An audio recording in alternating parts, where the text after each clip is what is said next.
Glory to God. ஆவியை உயிர்ப்பிக்கிறது, மாம்சமானது ஒன்றுக்கும் உதவாது. நாம இந்த சரீரத்தை காப்பாற்ற டெய்லியும் டயட், சாப்பாடு, எக்ஸசைஸ், மெடிசன் எவ்வளவோ கேர் பண்றோம். ஆனா ஆவிக்குரிய சரீரம் வளருதா? அதுக்கு தேவையான ஆகாரம் கிடைக்குதா? ஏன் அட்லீஸ்ட் அது உயிரோட இருக்குதானாவது கவலைப்படுறோமா? வாரத்துக்கு ஒரு தடவை மட்டும் சர்ச்சுக்கு போயிட்டு பைபிளை தனியா ஓரமா வச்சிடறோம். இது ட்ரிப்ஸ் போடுறதுக்கு தான் சமமே தவிர இதனால ஸ்பிரிச்சுவல் growth இருக்காது.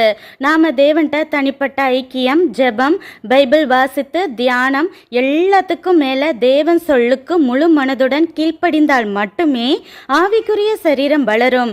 இல்லைனா கரண்டே இல்லாதப்ப செல்லை எவ்வளோ நேரம் சார்ஜில் போட்டிருந்தாலும் சார்ஜே ஏறாதது போல ஆவிக்குரிய சரீரத்தில் வளர்ச்சியே இருக்காது.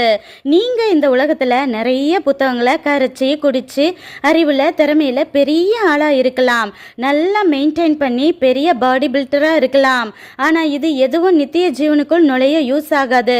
ஆவிக்குரிய சரீர வளர்ச்சியை பொறுத்தே உள்ளே நுழைய முடியும் என புரிந்து நம் பூமிக்குரிய சரீரத்தை விட ஆவிக்குரிய சரீரம் வளர இனியாவது அதிக கரிசனை கொள்வோம். நன்றி.